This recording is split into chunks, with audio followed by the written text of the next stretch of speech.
হুজুর পূর্ণ সাল্লাল্লাহু আলাইহি সাল্লাম যখন নামাজে দাঁড়িয়ে যেতেন, নফল নামাজের কথা বলছি নবীজির, রাত্রিবেলা আল্লাহর হাবিব নামাজে দাঁড়াইতেন, আল্লাহু আকবার বলে বলে কেরাত পড়তে থাকতেন, কেরাত পড়তে থাকতেন, কোরআনের আয়াতে কারিমা তেলাওয়াত করতে থাকতেন।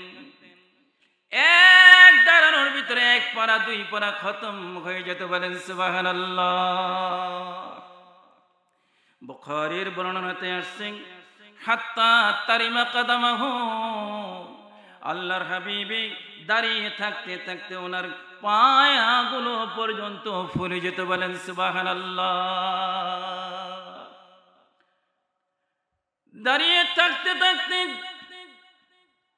আল্লাহর হাবিব তার পাগুলো পর্যন্ত ফুলে যেত।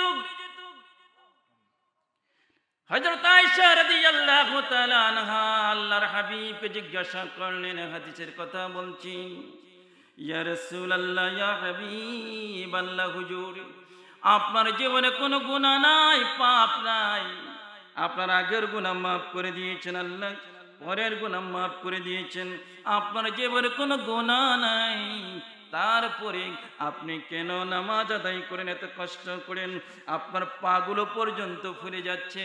ইয়া রাসূলুল্লাহ, ইয়া হাবিবাল্লাহ, আল্লাহর হাবিব কই? আয়েশা রে, ও আয়েশা, আমি কি আবদান শাকুরান, আল্লাহর কৃতজ্ঞ একজন বান্দা হব না? বলেন না সুবহানাল্লাহ। আমার নবী নামাজের কাতারে নামাজে দাঁড়াইতেন, এমন ভাবে দাঁড়াইতেন মনে হয় যেন নবীজি দুনিয়া থেকে চলে গেছে। আয়েশা রাদিয়াল্লাহু তাআলা আনহা নবীজির পায়ের ভিতরে সিমটি মারতেন, সিমটি মারলে আল্লাহর হাবিব একটু নাড়াচাড়া দিতেন। আয়েশা রাদিয়াল্লাহু তাআলা আনহা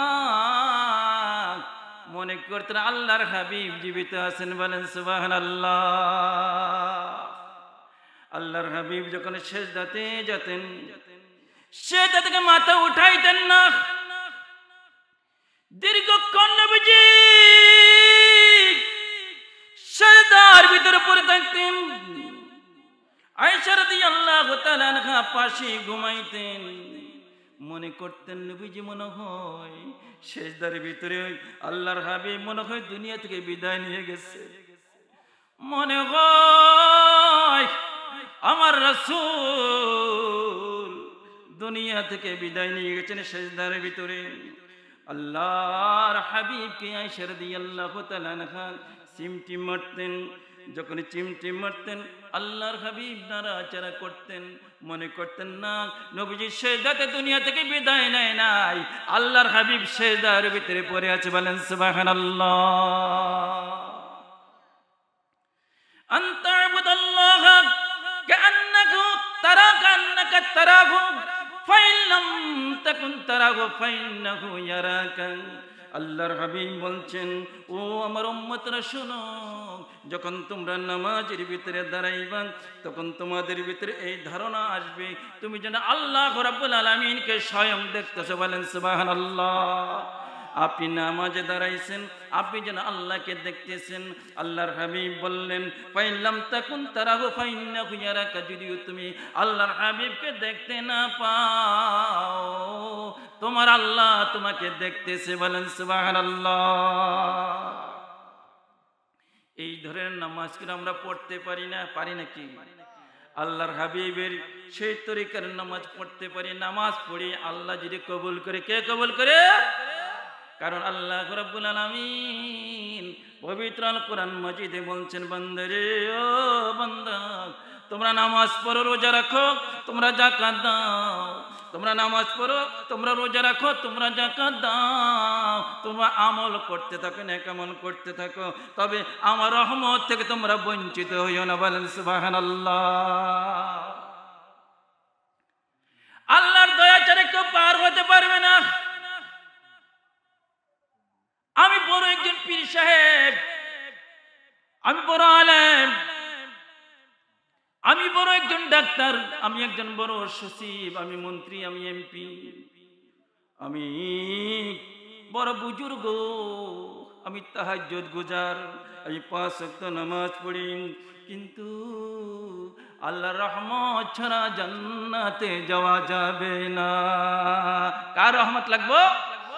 আরো জোরে কার রহমত? নিজের বুজুর্গ দিয়ে আমল দিয়া জান্নাতে যাওয়ার সুযোগ নেই যদি আল্লাহ দয়া না করে। এই জন্য আমার আল্লাহ রাব্বুল আলামিন বলতেছেন, আমি যে আয়াতে কারিমা তেলাওয়াত করেছি, قل يا عبادي الذين أسرفوا على أنفسهم لا تقنطوا من رحمة الله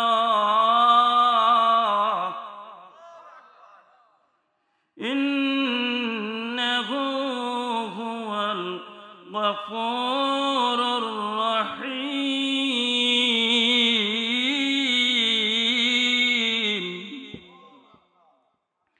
আল্লাহ রাব্বুল আলামিন বলেন, আমার বান্দারা শোনো, হে নবী আপনি আপনার উম্মতদেরকে জানিয়ে দেন, কুল জানিয়ে দেন, আমার বান্দাদের ভিতরে যারা পাপ করতে করতে নিজেদের জীবনটাকে নষ্ট করে দিয়েছে, এরকম আছে না?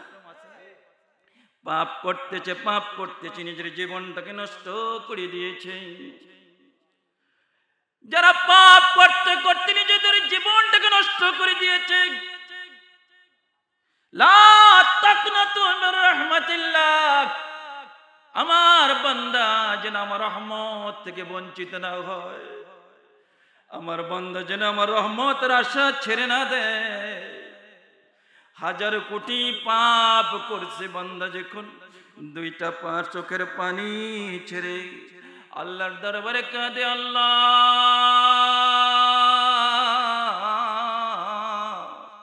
আমি বড় পাপী রে আল্লাহ, আমি বড় পাপী আল্লাহ, আমি গুনাহগার আল্লাহ, কবরে যদি ধরা পড়ে যায়, কবরে যদি মামলা খাই, এই কবরের মামলা একবার খাইনি আল্লাহ, পরকালে পার হতে পারবো না রে আল্লাহ। আল্লাহ আমি গুনাহগার, আমার গুনাহ বেশুমার রে আল্লাহ, বড় পাপ করেছি মাওলা, তোমার বান্দা আল্লাহ। তুমি বলছো তোমার নাম রহমানুর রহিম, তোমার নাম গফুর গফ্ফার আল্লাহ। তুমি বলছো যত পাপ করেছো আমার রহমত থেকে বঞ্চিত হইও না, লা তাকনাতু মির রাহমাতিল্লাহ ইন্নাহু হুয়াল গফুরুর রহিম। আমি আল্লাহ রাব্বুল আলামিন হলাম ক্ষমাশীল মেহেরবান, বলেন সুবহানাল্লাহ। সূরাতুল ফুরকানের 70 নম্বর আয়াতে কারিমার ভিতরে আল্লাহ রাব্বুল আলামিন বলতেছেন, ইল্লা মান তাবা ওয়া আমানা ওয়া আমিলা আমালান সালিহান ফাউলাইকা ইউবাদদিলুল্লাহু সাইয়্যাতিহিম হাসানাত ওয়া কানাল্লাহু গফুরুর রহিম। বলেন আল্লাহু আকবার। আল্লাহ রাব্বুল আলামিন বলেন, ও আমার বান্দারা তোমরা পাপ করছো, ইল্লা মান তাবা, যে ব্যক্তি পাপ করার পরে তওবা করে, কি করে? মান তাবা ওয়া আমিলা আমালান সালিহান, তওবা করার পরে আবার সিরিয়াল মোতাবেক সে নামাজ আরম্ভ করে দেয়, ফজর পড়ে, জোহর পড়ে, আসর পড়ে, মাগরিব পড়ে, এশা পড়ে, মিথ্যা কথা বলে না, সুদ খায় না, ঘুষ খায় না, অপরের উপর আক্রমণ করে না, অবৈধভাবে অন্যের জমির দখল করে খায় না। এরকম যখন তওবা করে আল্লাহর কাছে ইল্লা মান তাবা ওয়া আমিলা আমালান সালিহান, সিরিয়াল মতো আবার নেক আমলগুলো আরম্ভ করে, আল্লাহ আমি তো নেক আমল আরম্ভ করে দিয়েছি, আমার গুনাহগুলো মাফ করে দাও। আমার আল্লাহ রাব্বুল আলামিন বলেন, ফাউলাইকা ইউবাদদিলুল্লাহু সাইয়্যাতিহিম হাসানাত।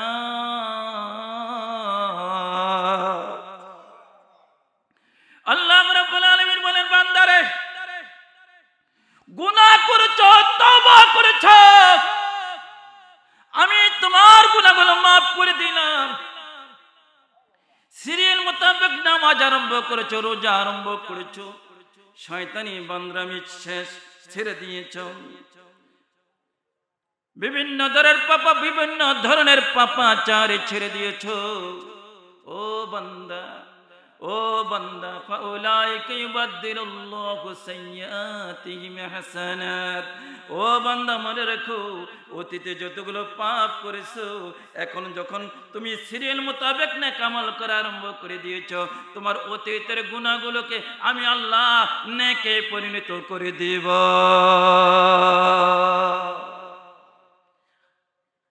এই জন্য আল্লাহর রহমত ছাড়া কোন ব্যক্তি কিয়ামতের ময়দানে পার হতে পারবে না, যত বড় বুজুর্গ হোক না কেন।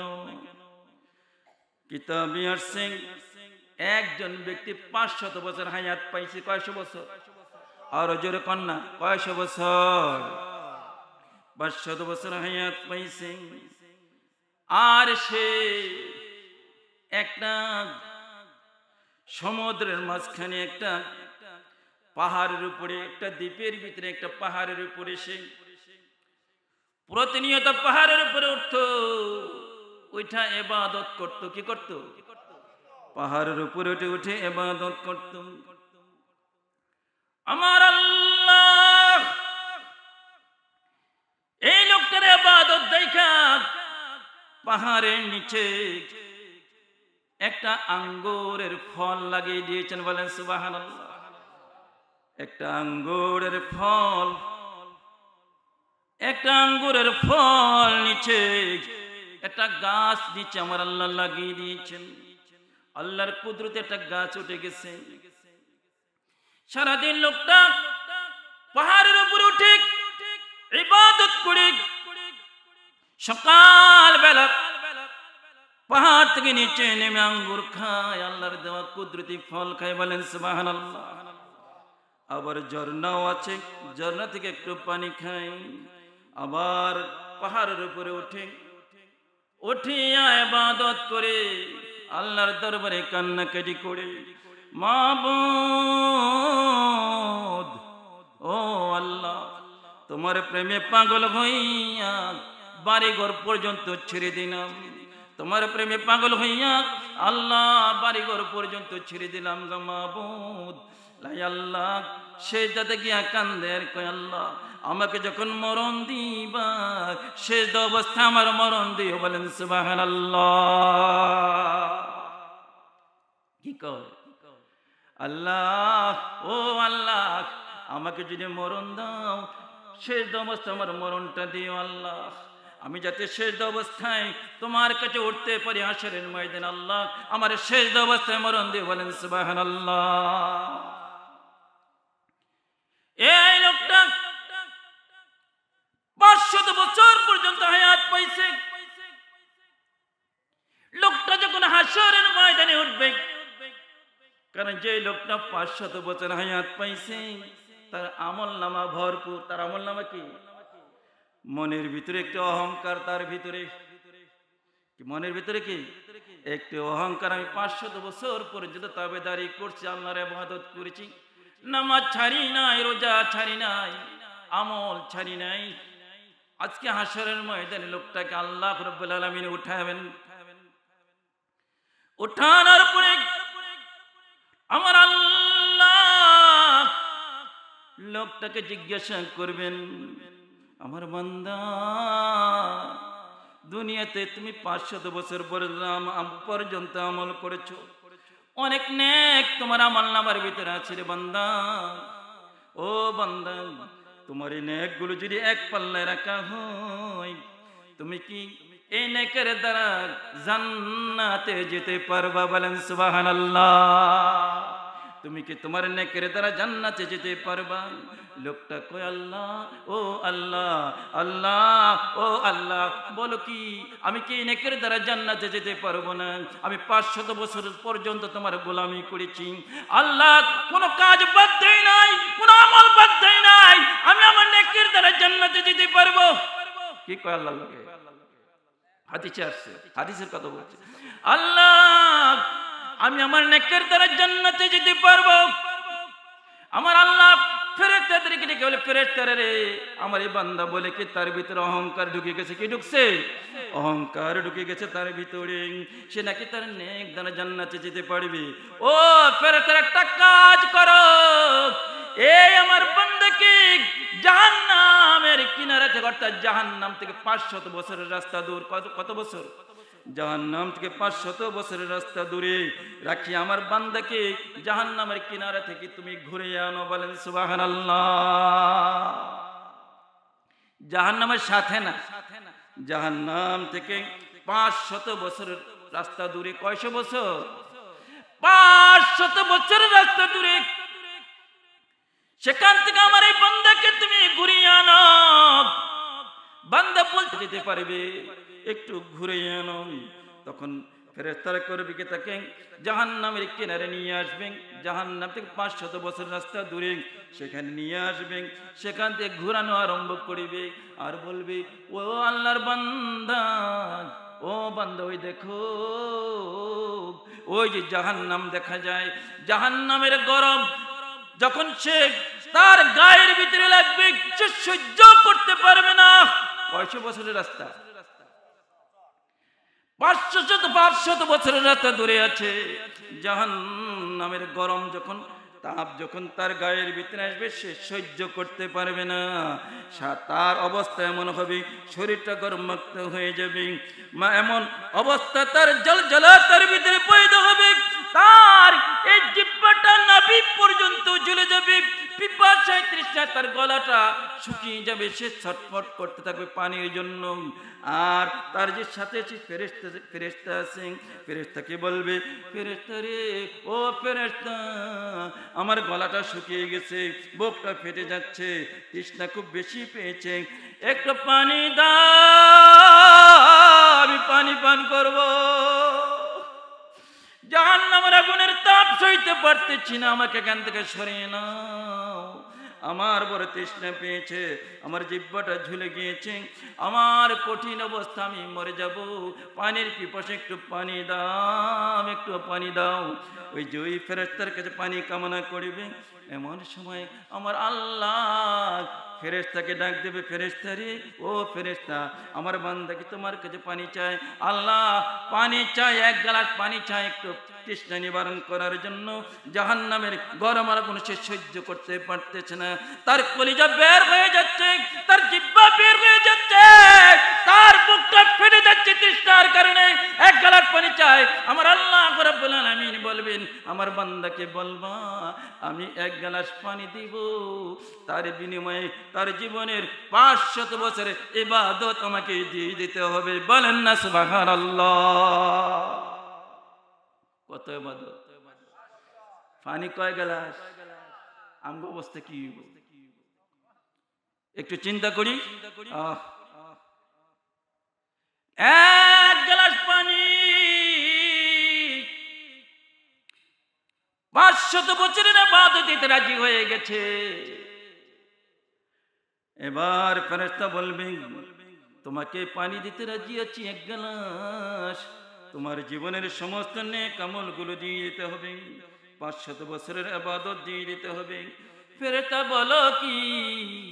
ফেরেশতা বলো কি?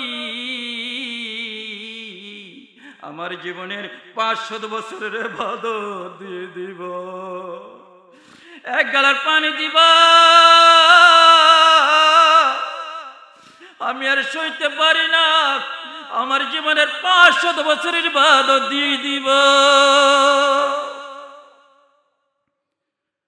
ফেরেশতা 1 গ্লাস পানি এনে দিবে, পানি পান করবে, কলিজার তৃষ্ণা মিটাবে, গলার তৃষ্ণা মিটাবে, মুখের তৃষ্ণা মিটাবে, কলিজা ঠান্ডা হয়ে যাবে।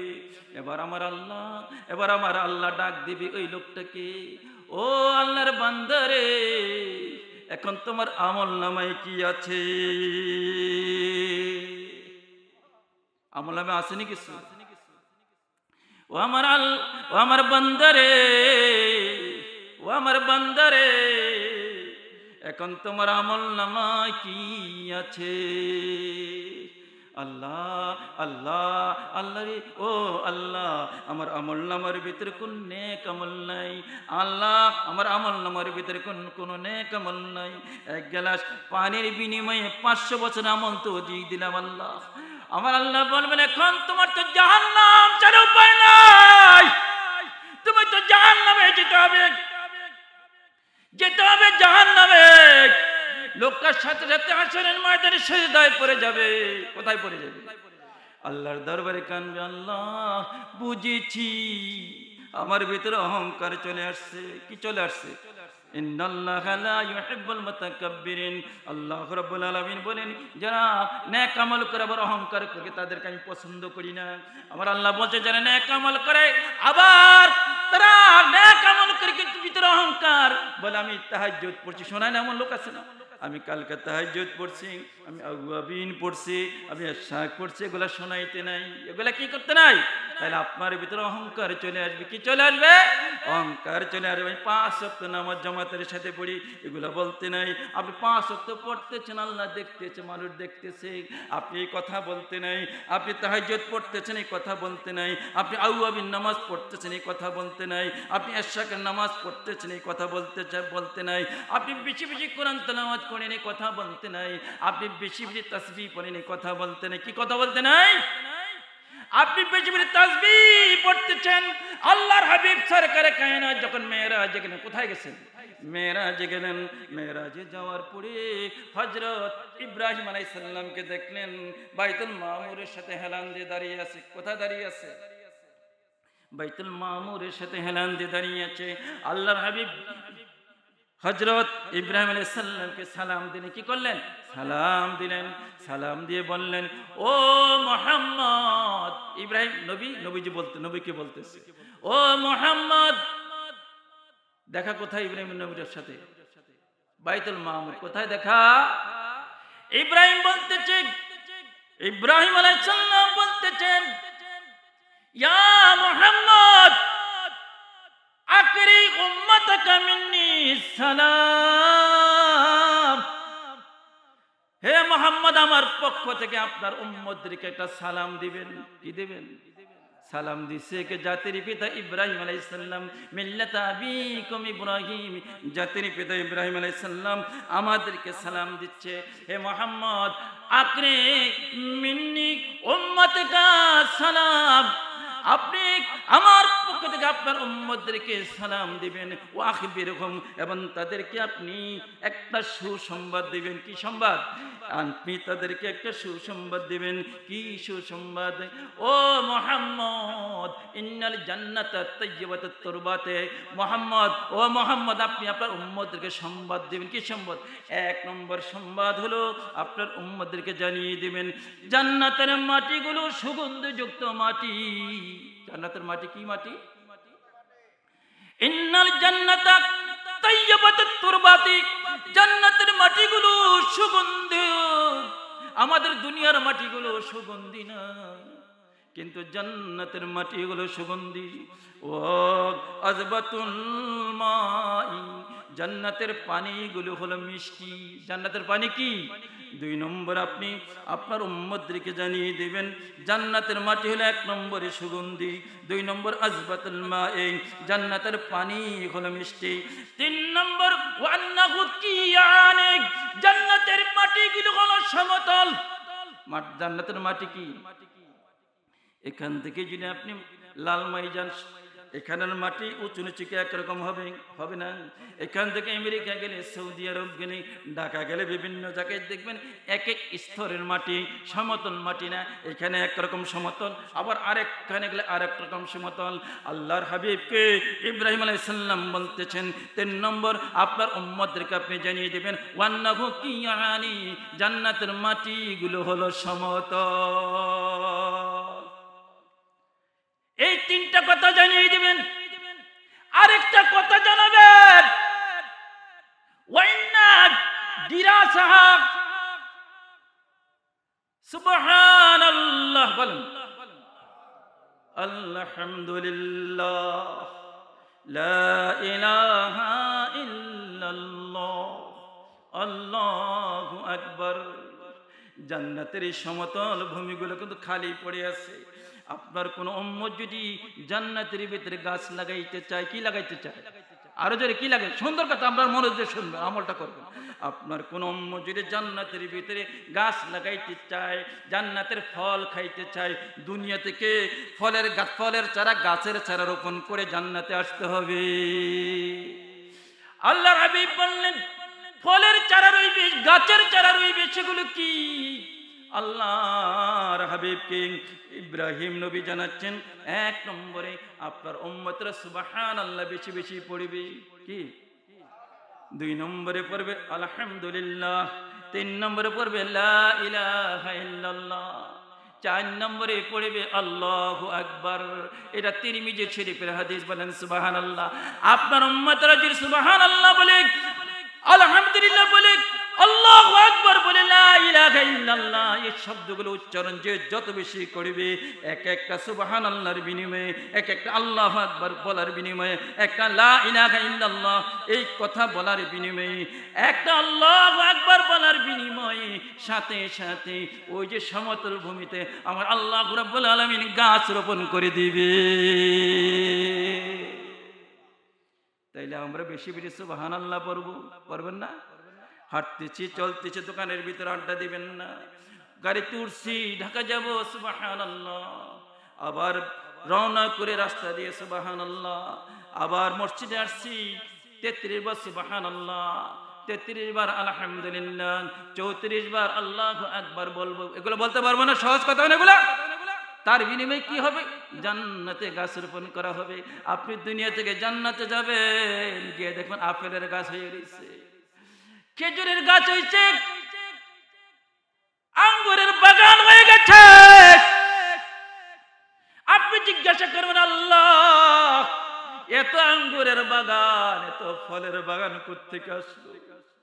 আমার আল্লাহ কই বান্দারে, ওয়াজ মাহফিলে গিয়েছিলাম, বক্তার মুখে শুনছো, আলেমদের মুখে শুনছো যে সুবহানাল্লাহ বললে জান্নাতের ভিতরে গাছ রোপণ করা হবে, আলহামদুলিল্লাহ বললে জান্নাতে ফলের বাগান হবে, লা ইলাহা ইল্লাল্লাহ বললে জান্নাতে ফলের বাগান হবে, আল্লাহু আকবার বললে জান্নাতে ফলের বাগান হবে।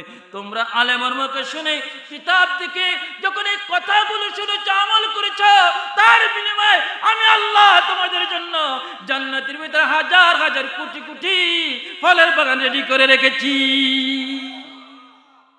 এই আমলগুলো করবেন তো? বলতেছিলাম ওই যে লোকটা যে অহংকার করছে, কি করছে? তার ভিতরে অহংকার, আমি জীবনে অনেক নেক আমল করেছি, পার হয়ে যাব, কিন্তু জাহান্নামের কিনারে একটু যখন ঘুরাইছে, 1 গ্লাস পানির বিনিময়ে নিজের 500 বছরের আমল সে ছেড়ে দিয়েছে। এখন আল্লাহ কয় এখন যাবি কই? সেজদায় পড়ে গেছে, সেজদায় পড়ে কান্দে, আল্লাহ বড় মুসিবতে পড়িয়েছে, আল্লাহ আমার ভিতরে অহংকার ঢুকে গেছে, আমার ভিতরে রিয়া ঢুকে গেছে, আল্লাহ আমি মাপ চাই, আল্লাহ আমাকে মাফ করে দাও, আমি মাপ চাই, আল্লাহ আমাকে মাফ করে দাও। এভাবে যখন কান্নাকাটি করে আরম্ভ করে দেবে, আমার আল্লাহর এশকের দরিয়ায় ঢেউ পড়ে যাবে। কোথায় ঢেউ পড়বে? আমার আল্লাহ এশকের দরিয়ায় ঢেউ পড়ে যাবে। আমার আল্লাহ বলবেন, ও আল্লাহর বান্দা যাও, আমি তোমাকে মাফ করে দিলাম। বলেন না আল্লাহু আকবার। তাইলে কি আমল দিয়া পার হওয়া যাবে না? রহমত লাগবে কার? জোরে কোন কার লাগবে রহমত? আরো জোরে বলেন কার রহমত চাই? আল্লাহ রহমত লাগবে, আমল দিয়ে আমরা পার হতে পারবো না। পারবো? হাশরের ময়দানে হাদিস শরীফ পড়ছে, আমার আল্লাহ বিচার তলব করবেন। কি তলব করবেন? দেখবেন একজনের আমল নামার ভিতরে 99টা নেক আছে। কয়টা নেক? শর্ট কয়টার? 99টা নেক, কিন্তু শর্ট হইল একটার। আরেকজনের আমল নামার ভিতরে একটা নেক, 99টা আছে গুনাহ। আল্লাহ বলবেন ঠিক আছে তুমি আসো আমার সামনে। হাদিস শরীফ আছে, আল্লাহ বলবেন তুমি আমার সামনে আসো, তোমার আমল নামার ভিতরে 99টা গুনাহ আর একটা হইল নেক। এ বান্দা, তোমাকে জাহান্নামী বলে আমি ঘোষণা করলাম। ঘোষণা কার? আরো যেরকম কার? এ বান্দা, তোর আমল নামার ভিতরে 99টা গুনাহ, একটা হইল নেক, তোমাকে আমি জাহান্নামের ভিতরে জাহান্নামী ঘোষণা করলাম। আরেকজনের আমল নামার ভিতরে 99টা নেক, একটা হইল গুনাহ, একটা হইল কি? বান্দা, ও বান্দা, তুমি তো 5 ক্লাস পাস করতে পারলা না, তুমি তো নাম্বার 1-এ পাস করতে পারলা না। বান্দা, বান্দারে তুমিও জাহান্নামী। তবে বান্দা একটা স্যাক্রিফাইস করতে পারি তোমার জন্য, একটু দয়া করতে পারে। আমি রহমান, আমি রহিম, আমি গাফুর, আমি গাফফার, তোমার প্রতি একটু দয়া করতে পারে। কি আল্লাহ দয়া? আমি তো জাহান্নামী। তোমার আমল নামার ভিতরে কয়টা নেক? 99টা নেক। জোরে কয়টা নেক? 99টা নেক, একটা হইল গুনাহ, একটা কি? দেখো বান্দা, হাশরের ময়দানে কোন দয়ালু ব্যক্তি আছে কিনা তোমাকে একটা নেক হাওলাত দিবে। যদি তুমি একটা নেক সংগ্রহ করতে পারো, তাহলে একটা নেক আনতে পারলে তোমাকে আমি জান্নাতে ঘোষণা করে দিব। লোকটা এবার হাশরের ময়দানে দৌড়াইবে। কোথায় দৌড়াবে? হাশরের ময়দানে লোকটা দৌড়াবে, নিজের আপন সন্তানের সাথে দেখা হয়ে যাবে। আব্দুল করিম, তুই তো আমার সন্তান রে বাবা, আজকে হাশরের ময়দানে আমি একটা নেকের জন্য জাহান্নামী হয়ে যাচ্ছি। তোর জন্য জীবনে কত কষ্ট করেছে, কত রে তোকে বাজার থেকে লজেস আঙ্গুর বেদানি এনে খাওয়াইছি, কত কষ্ট তোর জন্য জীবনে করেছি। আমার ছেলে রে, একটা নেক দিবি না হাশরের ময়দানে? আমি বড় বিপদে পড়ে গেছি, আমি জাহান্নামী হয়ে। একটা নেক ছেলে বলবে, কে তুমি? তোমাকে চিনি না। কে গো? কে তুমি? তোমাকে চিনি না। কে তুমি? তোমাকে চিনি না। দুনিয়াতে আমার কোনো পিতা ছিল না। চিৎকার করে বলেন নাউযুবিল্লাহ। মেয়ের সাথে দেখা হবে, মা, ও মা, তোমাকে কত সুন্দর জামাইটা বিয়ে দিয়েছি, কত আদর তোমাকে করেছি, কত গয়না কাটি তোমাকে কিনে দিয়েছি রে মা। আজকে তোমার বাবা বিপদে পড়ে গেছে, একটা নেক দিবি, আমি জান্নাতে যেতে চাই রে। ওই মেয়ে বলবে, আমার দিকে তো বাবা ছিল না। আবার দেখা হবে নিজের অর্ধাঙ্গিনীর সাথে, তার দেখা হয়ে যাবে। বেগম, ও বেগম, বেগম রে, ও বেগম, বেগম রে, ও বেগম। 30 বছর, 40 বছর, 50 বছর, 60 বছর একই বিছানায় ঘুমাইছি, কত আদর তোমাকে করছি, কত গয়না কাটি তোমাকে কিনে দিয়েছি। যখন তুমি কোনো কিছুর আরজু করেছো, আকাঙ্ক্ষা করেছ, কোন আকাঙ্ক্ষা বাদ রাখি নাই। যখন কোন অভিমান করেছো, তোমার অভিমান পূরণ করেছি। যখন যা চাইছো কোনো কিছু তোমাকে পূরণ বাদে রাখি নাই। একই বিছানায় ঘুমাইছি, আজকে হাশরের ময়দানে বড় বিপদে পড়েছি গো বেগম। একটা নেকের কারণে জান্নাতে যেতে পারি না, একটা নেকের কারণে জান্নাতে যেতে পারি না। দিবানি বেগম, একটা নেক আমাকে, দিবানি একটা নেক আমাকে।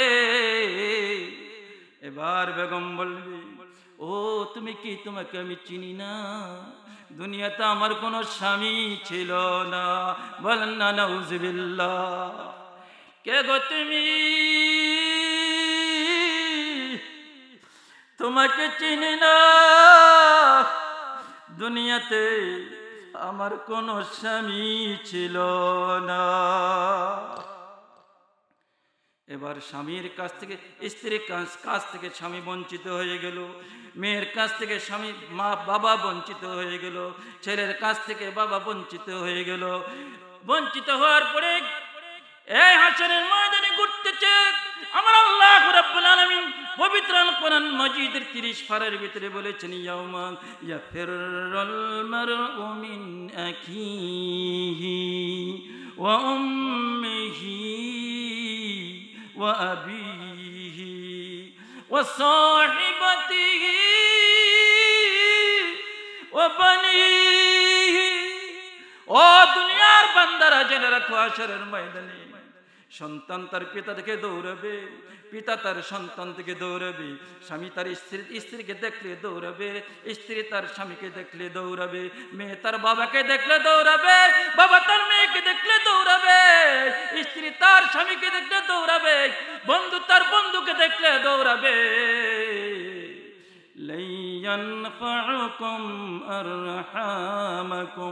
কিয়ামতের ময়দানে কোনো বন্ধুর কোনো উপকারে আসবে না।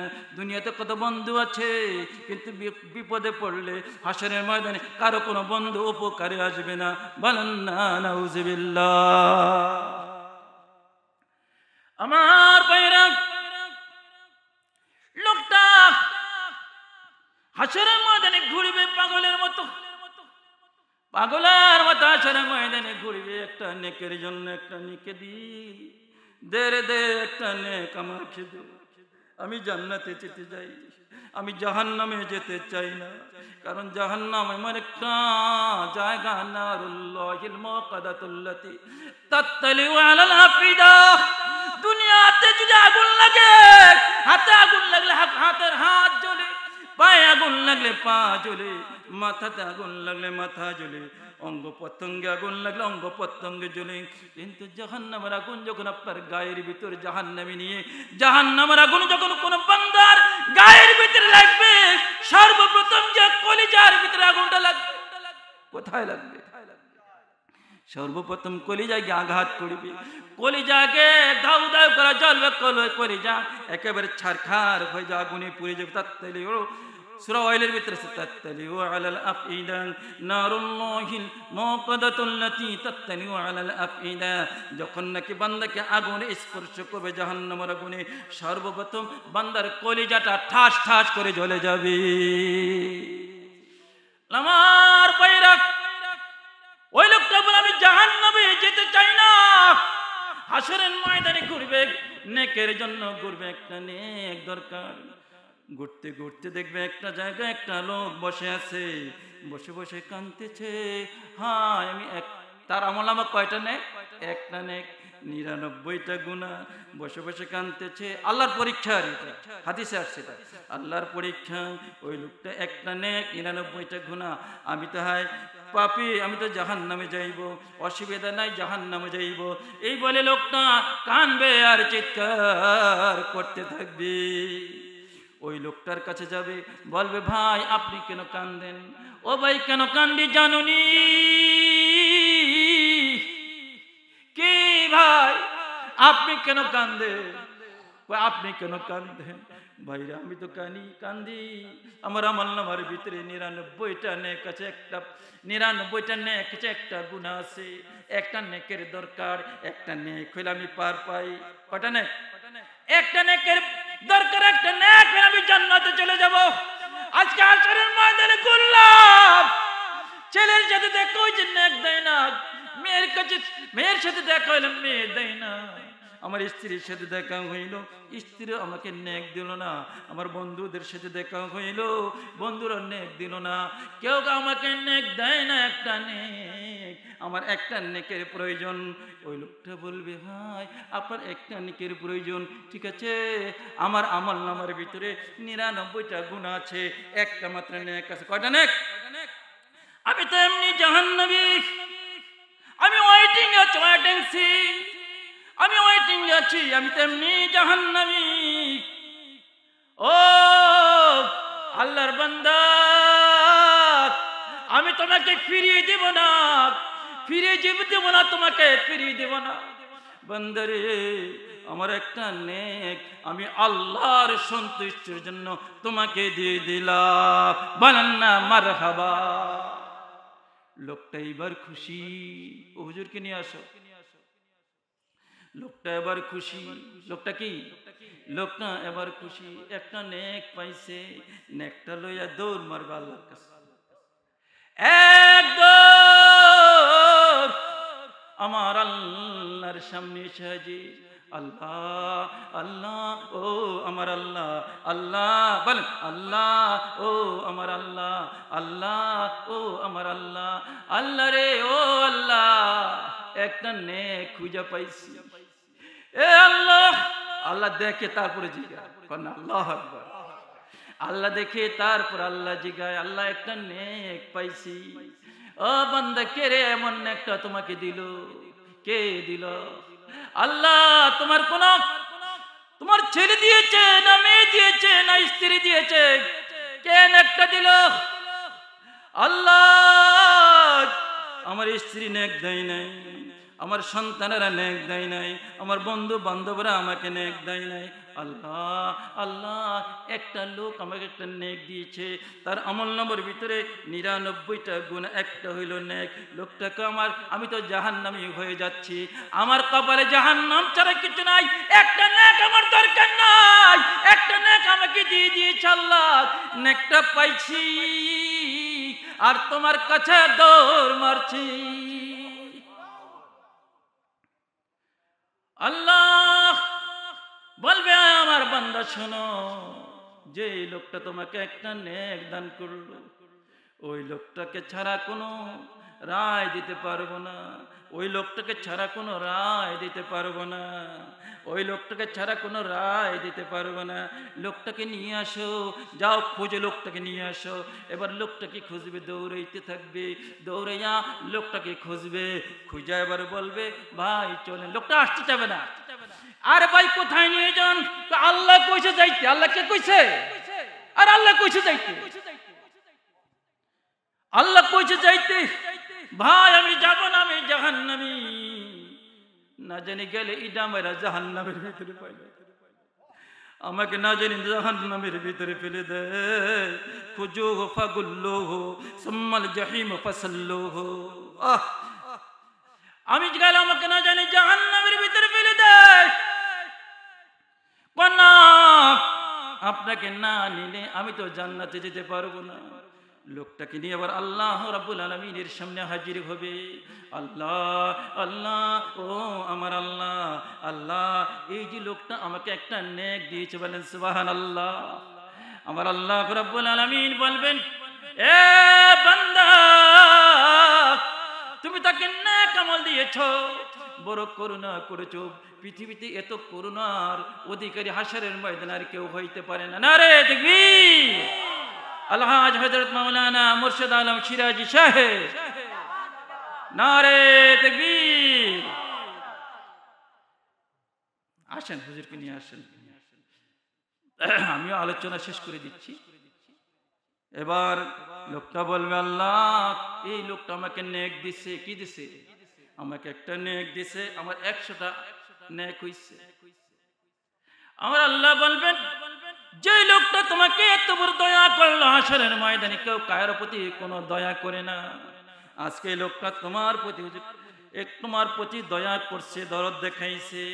যাও, এই লোকটা তোমাকে একটা আমল দেওয়ার কারণে 100টা আমল পরিপূর্ণ হয়ে গিয়েছে, আর তুমি তার প্রতি দয়া দেখাইছ। এই জন্য দুজনকে আমি আল্লাহ জান্নাতে ঘোষণা করে দিলাম। বলেন না মারহাবা। নারে তাকবীর। সাত্তারিয়া জামে মসজিদ, সাত্তারিয়া জামে মসজিদ আল্লাহ পাক যেন কবুল করেন, বলেন আমিন। এই জন্য আমরা যে যা করি, পাপ করি, যাই করি, সমস্ত কিছুর ঊর্ধ্বে আমাদের আল্লাহ। আমাদের আল্লাহ যদি আমাদের প্রতি দয়া করে বলেন আমিন, আরো জোরে কেন আমিন। আমি আর আলোচনা বাড়াইতেছি না, যেহেতু একজন লোকজন কম, 11টা 10টা বেজে গেছে, হুজুর আসছে সবাই, কারণ লিকুল্লে লাজিয়েজন জাজিদুন লাজিয়েজন, প্রত্যেকের কথার ভাষা একরকম না, এক একজনকে এক এক কণ্ঠ দিছে, বলেন আলহামদুলিল্লাহ। দেখেন না আজহারির অবস্থা কি, চারটা আল শাইন সর্বপ্রথম চলে যেতে হয়। 1 নম্বরে যে আজানের সাথে সাথে সমস্ত দোকান পাট বন্ধ হয়ে যাবে, রাস্তাঘাটে ওপেন কেউ ঘুরতে পারবে না। নামাজের আইন এই পার্লামেন্টে 1 নম্বরে চলে হবে, 2 নম্বরে চলে হবে যাকাতের আইন, জাকাতের আইন বাংলাদেশে চালু হবে পার্লামেন্টের ভিতরে। 3 নম্বরে ভালো কাজের আদেশ, হ্যাঁ এই আইন চালু হবে। 4 নম্বরে খারাপ কাজ থেকে নিষেধ। এই 4টা আইন যদি পার্লামেন্টের ভিতরে চালু হয় তাহলে দেখে বাংলাদেশে শান্তি পয়দা হয়েছে, বলেন আমিন। এমন একটা সরকার আমরা চাই কি চাই না, আরো যদি চাই কি চাই না। শোনেন, যত আমরা সুদের বিরুদ্ধে ওয়াজ করি সুদ বন্ধ হইতো না, ঘুষের বিরুদ্ধে যত ওয়াজ করি বন্ধ হইতো না। হ্যাঁ ওই যে মুসল্লি যায়, আমি তো ধনারবার নামাজ পড়ি, আসরে আজান দেখ, কত মানুষ দোকানে। এই লোকগুলি যদি মসজিদে আইতো, এটা মসজিদ 2টা লাগে, 3 কাতার 4 কাতারে বারান্দা খালি, পেছনে খালি পড়ে থাকে, হ্যাঁ মুসল্লি নাই। যদি কোরআনের বিধান চালু হয় দেখবেন যেখানে গাড়িটা চলছে স্টপ, একটা পেছনের সামনে আজান হয়ে গেছে, ব্রেক হয়ে যাবে, সব স্টপ হয়ে নামাজে চলো। এই জন্য কোরআনের আইন বাংলাদেশে দরকার। আমরা চাই না একবার কোরআনের আইন পার্লামেন্টে আসুক, তাদেরকে একটু ক্ষমতায় বসাই, দেখ কি অবস্থা তারা করতে পারে। যদি ভালো করে তাদেরকে আবার আমরা পার্লামেন্টে আনবো, ক্ষমতায় বসাবো তাদেরকে। কোনো আপত্তি আছে কিনা? আর যেন আপত্তি আছে কিনা কারো? হ্যাঁ, আমরা আমাদের ভিতরে কোনো আপত্তি নাই। আমি আপনাদের সামনে অনেক কথাই বলছি, এই মসজিদরা যাতে একটু কায়েম হয়, বলেন আমিন। হ্যাঁ, হাম রাহে या না রাহে, আবাদ রাহে, কায়েম রাহে। আমার মামা পিজার আল্লামা শফিকুল ইসলাম সাহেব, উনি দোয়াই করে। আমার নানা সোনাকান্দা পিসাব ফজলুর রহমান, উনিও এই দোয়াই সবসময় করতেন। নানা দেখতাম দোয়া, নানা দেখুন নাই, উনি দোয়া করতো। বাবারা দোয়া কইল, হাম রাহিয়া না রাহে, আবাদ রাহে, কায়েম রাহে। একটা মাদ্রাসা মসজিদ করছেন, অনেক কিছু করছেন, উনি দোয়াই করতেন যে হাম রাহিয়া না রাহে, আবাদ রাহে, কায়েম রাহে। এটা বাপের জায়গা মসজিদ হয়েছে, এটা আরো উন্নত হবে। আপনাদের প্রচেষ্টা, আপনারা যেরকম মহব্বত আমার প্রতি দেখাইছেন, আমি তো মাঝে মাঝে আপনাদের প্রশংসা দনার পার করি। বাড়িতে বেশি যাইতে পারি না, এই যে মাহফিল, বাড়িতে আমি যাই ঢুকতে পারি না, কারণ আমার মুয়াজ্জিন গেছে ছুটিতে। কে গেছে গা? এখন ইমামের দায়িত্ব পুরা, মুয়াজ্জিন থাকলে একটু এদিকে যাওয়া যায়। বাড়িতে একটা দিন ঢুকতে পারতেছি না, আইসি একদিন, কালকে আসার নামাজ পড়ে আবার দৌড় দিচ্ছে। কথা বলছেন?